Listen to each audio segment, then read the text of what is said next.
You open your inbox and see a notice from the court saying your divorce is final. Your chest tightens a little as you download the PDF and stare at the title, Decree of Divorce.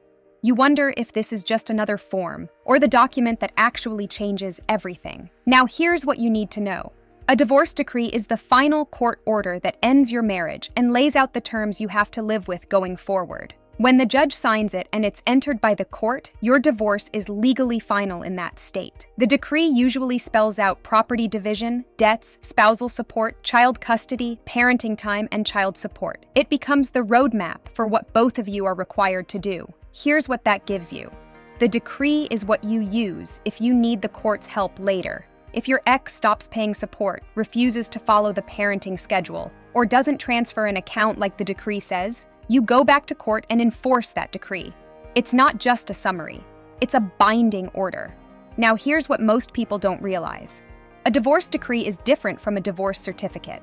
The decree comes from the court and has all the details. A divorce certificate, if your state issues one, usually comes from the state vital records office and just confirms the divorce happened with basic info like names, date, and place. You might use a certificate to change your name with an employer or get remarried, but you rely on the decree for the actual terms. You scroll through page after page and start thinking about timing and cost. In many states, an uncontested divorce might reach a final decree in a few months, while a contested case can stretch close to a year or more, especially if there are disputes over money or kids.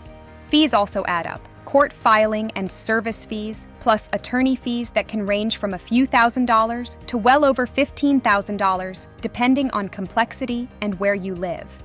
This varies by state, but generally, getting a simple copy of your decree from the clerk is relatively inexpensive compared to the cost of the case itself. Now here's the practical side. If you ever lose your decree, you usually contact the clerk of the court where your divorce was granted. They'll tell you how to request a regular or certified copy and what the local fees are. If you've moved or you're not sure which court handled it, you may have to do a bit of digging, but the court that issued the divorce keeps the official record.